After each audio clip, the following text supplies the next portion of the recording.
अस्सलाम वालेकुम स्टूडेंट्स, बिस्मिल्लाहिर्रहमानिर्रहीम। आप यकीनन खैरियत से होंगे। और आज हमारा जो लेक्चर चलेगा वो यूनिट 4 है, 4.2 करेज एंड डिटर्मिनेशन। और इसका टॉपिक है the man who planted trees. लेकिन इससे पहले कि मैं अपने लेक्चर का आगाज़ करूं, वो लोग या वो स्टूडेंट्स जिन्होंने अभी तक इस चैनल को लाइक नहीं किया, सब्सक्राइब नहीं किया और बेल आइकन पे क्लिक नहीं किया, वो अभी से इस चैनल को लाइक भी कर लें, सब्सक्राइब भी कर लें और बेल आइकन पे क्लिक भी कर लें ताकि ज़्यादा से ज़्यादा लोगों को इस चैनल का फ़ायदा हो सके। तो टॉपिक है the man who planted trees, एक आदमी जिसने दरख्त उगाए। अब राइटर के बारे में हम स्टडी करते हैं जी। जो राइटर है उसका नाम है जीन गियानो। 1895 और 1917 के दौरान 70 के दौरान जो है वो एक फ्रेंच नॉवेलिस्ट था। ये इसका जो ड्यूरेशन बनता है, और नेचर से बड़ा प्यार करने वाला था, वो बड़ा सेलिब्रेंट था नेचर का। उसके जो काम है वो प्रोविंस में भी गए और फिर उसकी जो बड़ी रिच किस्म की और डाइवर्स किस्म की जो इमेजरी है, मंजरकशी है मुख्तलिफ किस्म की, वो पूरी दुनिया में उसको एडमायर किया गया जी। और जब उसको नेचर से प्यार हुआ, फितरत से मोहब्बत हुई, तो वो उसका अपना जो माउंटेन टाउन था वहाँ से वो शुरू हुआ, क्योंकि वहाँ पे पहाड़ थे, जंगल था और मुख्तलिफ किस्म का सब्जा था। और एक शेफर्ड फैमिली से उसको नेचर से प्यार हुआ, ठीक है, जहाँ वो बतौर एक जब वो लड़का था वो हुआ करता था, तो फिर वहाँ उसने अपनी मौसम गर्मा बसर किया और ज़्यादातर उसने खुद ही सीखा है जी। और बतौर एक इन्फेंट्री मैन, इन्फेंट्री जो होता है ये पैदल फौज को कहते हैं, ठीक है। तो पैदल फौज का एक हिस्सा होने के नाते या एक उसका फर्द होने के नाते से वर्ल्ड वॉर 1 में वो अपनी कंपनी के जो 11 सर्वाइवर्स थे जो बच गए थे वर्डन के मुकाम पर, उनमें से वो एक बंदा था। और ये उसकी जो स्टोरी की ट्रांसलेशन है, ये उसके अपने ही एक हिस्से से, अपने ही एक आर्टिकल से ली गई है। लॉम की प्लांटेट दे आर्बेक्स, इसको फ्रेंच में ऐसे ही पढ़ते हैं, जो पहली दफा 1954 में पब्लिश हुई, ठीक है। The man who planted tree एक बिल्कुल एक शॉर्ट सी कहानी है और 1953 में इसको पब्लिश किया गया। एक फ्रेंच ऑथर जीन गियानो ने, ठीक है। और एक इलामती किस्म की कहानी है और ये एक शेफर्ड्स की लंबी और आप ये कह दें कि कामयाब तरीन सिंगल हैंडेड एफर्ट है कि एक डेजर्ट, एक बिल्कुल उजाड़ वीरान सी वादी है और जो एल्स पहाड़ के दामन में है, वहाँ पर दोबारा रिफॉरेस्ट्री की गई है, वहाँ पे दोबारा एक जंगल उगाया गया है। और 20th सेंचुरी के फर्स्ट हाफ के अंदर अंदर ये सारा सिलसिला हुआ है और ये फ्रेंच में सारा कुछ, ये सारी कहानी लिखी गई है, लेकिन पहली दफा इंग्लिश में ये पब्लिश हुई है जी, ठीक है। अब मेन पॉइंट्स की तरफ आते हैं। इसका जो है वो इंट्रोडक्शन ऑथर का, राइटर का, ये अपनी बुक से एक दफा फिर स्टडी कर लीजिएगा। हो सकता है कोई टिपोग्राफिक मिस्टेक हो गई हो, मैंने पूरी कोशिश की है कि कोई किसी किस्म की टिपोग्राफिक मिस्टेक ना हो, लेकिन समटाइम इट सो हैपेंस, ठीक है, ये कभी कभार ऐसा हो भी जाता है, ठीक है। व्यू को मैं जरा थोड़ा सा जूम आउट कर लेता हूँ। ये समथिंग लाइक 200 है, 100 पे कर देते हैं इसको, 100 भी बहुत ज़्यादा है। View 150, whole text, whole page, text width पे कर देते हैं, होल पेज पे करके देखते हैं। नहीं, होल पेज पे भी नहीं है, टेक्स्ट विड्थ पे कर देते हैं।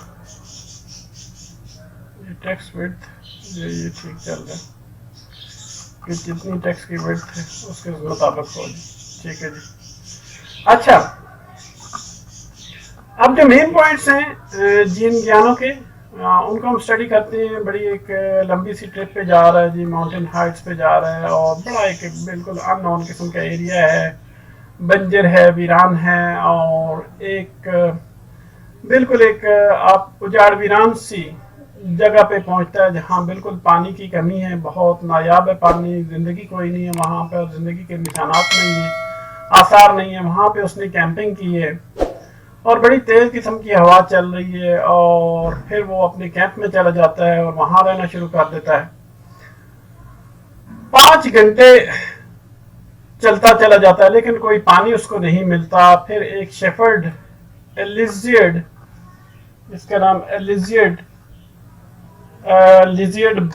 بوفر سے ملتا ہے, جو اس کو پانی دیتا ہے, اور اس کے مینوز بڑے اچھے جی, بڑے اچھے اخلاق کا مالک ہے, اور وہ اپنے گھر کے جو برتن وغیرہ دھوتا ہے, اچھے طریقے سے برتن وغیرہ اس کے دھوئے ہوئے نظر آتے ہیں اس کو, اور جو فرش ہے اس میں بھی جھاڑو لگا ہوا ہے, اور اس نے بالکل اپنے آپ کو, اس کی شیپ بھی بڑی ہوئی نہیں ہے بھی, بالکل اپنے آپ کو اس نے اپنے جو چہرے کو اس نے شیو کیا ہوا ہے.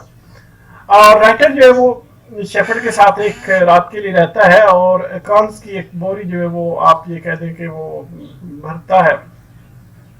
100 گڈ اکانس جو ہے وہ اکٹھے کرتا ہے, اور پھر یہ ایک قسم کی جو اچھا جی پھل ہوتا ہے کام جی, ٹھیک ہے, اس کو یہاں سے دیکھ لیتے ہیں. اگر آپ نے دیکھنا ہو تو میں آپ کو طریقہ کار بتا دیتا ہوں. کان, ٹھیک ہے, یہ ادھر سے گوگل میں ہم جائیں گے, ٹھیک ہے, شاید اس کے اندر ہم یہاں سے گوگل میں جاتے ہیں, ٹھیک ہے. اگر ہمیں سمجھ نہیں آ رہی بھائی یہ کان کون سا فروٹ ہوتا ہے, کان امیجز میں چلے جاتے ہیں. اچھا, یہ والے اکانز ہوتے ہیں جی, ذرا بڑا کر کے دکھا دیتے ہیں. یہ اکانز ہوتے ہیں جی, ٹھیک ہے, آپ یہ دیکھ سکتے ہیں, یہ اکانز ہوتے ہیں, یہ اکان کا فروٹ ہے, ٹھیک ہے, یہ اکٹھا کرتا ہے جی. یہ اس قسم کے یہ اکانز جو ہے وہ اکٹھے کرتا ہے جی. یہ سارے اکانز کے فروٹ ہیں, ٹھیک ہے. اچھا, واپس چلتے ہیں جی اپنے پیج پہ, ٹھیک ہے, جو ہم اسٹڈی کر رہے تھے, دیکھ رہے تھے. بیک ٹو اور پیج.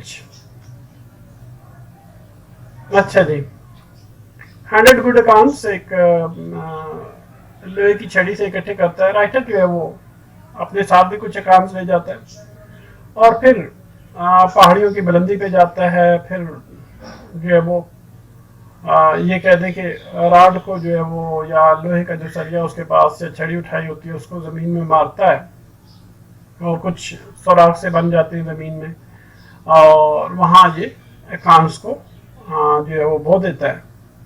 شیفرڈ بھی اکیلا ہو گیا تھا جب اس کی وائف اور اس کا بیٹا جو ہے وہ, واحد بیٹا اور اس کی بیوی جو ہے وہ, جب ان کی ڈیتھ ہو جاتی ہے تو وہ اکیلا رہ جاتا ہے. اور شیفرڈ جو ہے وہ 3 سال سے اکاؤنٹ جو ہے وہ لگا رہا تھا, اگا رہا تھا.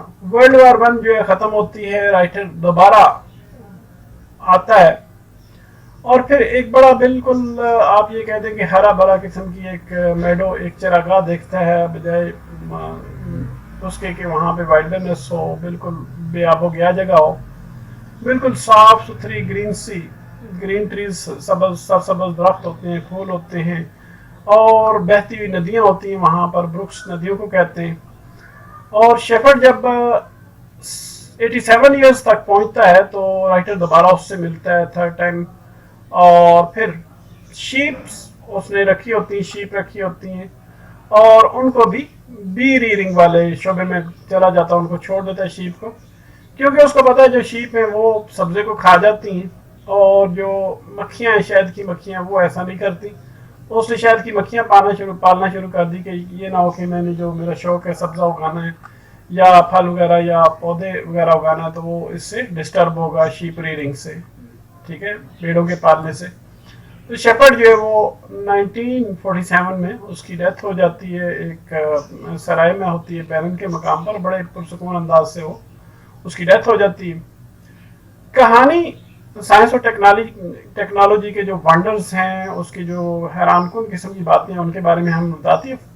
سب سے پہلے جو ہے وہ آپ یہ کہہ دیں کہ پاسٹ ڈیز کے بارے میں بات کی جاتی ہے, ماضی کی بات کی جاتی ہے, پھر پریزنٹ جو پوزیشن ہے اس کے بارے میں, اور پھر فیوچر کے بارے میں پریڈکشن کی جاتی ہے اس کہانی کے اندر. और ये हमें इसमें भी ये भी बताया जाता है कि टेक्नोलॉजी और साइंस से कौन सी तब्दीली जो है वो लाई जा सकती है, और फिर वो तब्दीलियां जो फ्यूचर में आएंगी, मुस्तकबिल में आएंगी। आदमी के पास मुकम्मल तौर पर, अच्छा, साइंस और टेक्नोलॉजी ने हमें जहाँ बहुत ज़्यादा ब्लेसिंग्स दी हैं, वहाँ पे मसाइल भी पैदा किए हैं जी। वर्ल्ड वार 2 हुई है, उसमें सब कुछ जी तबाह बर्बाद हो गई जी, बहुत कुछ तबाही बर्बादी हुई है। लेकिन इंसान अगर अपने दस्तेबाजों पे के साथ हिम्मत करे और अपनी फिजिकल स्ट्रेंथ से काम ले, और ये सिंसियरिटी जो इंसान के अंदर मौजूद हो, हिम्मत मौजूद हो, सब्र मौजूद हो, और इस्तकलाल, ठीक है, साबित कदमी उसके अंदर मौजूद हो, इंसानियत उसके अंदर मौजूद हो, और पुख्ता इरादा उसके अंदर पाया जाता हो, और जो मॉरल रिसोर्स है, एक इखलाकी आप ये कहते कि जरिया उसके अंदर मौजूद हो, तो ये एक आप ये कह दें कि बिल्कुल बंजर और वीरान इलाके को एक लश ग्रीन बिल्कुल सरसब्ज़ शादाब इलाके में वो तब्दील कर सकता है। लेकिन इन क्वालिटीज़ का होना बड़ा ज़रूरी है। मैं इनको जो है वो कर देता हूँ, रेडी कर देता हूँ, ताकि आपको ज़रा अच्छे तरीके से, और हाईलाइट भी कर देता हूँ, ठीक है, ये जो क्वालिटीज़ हैं।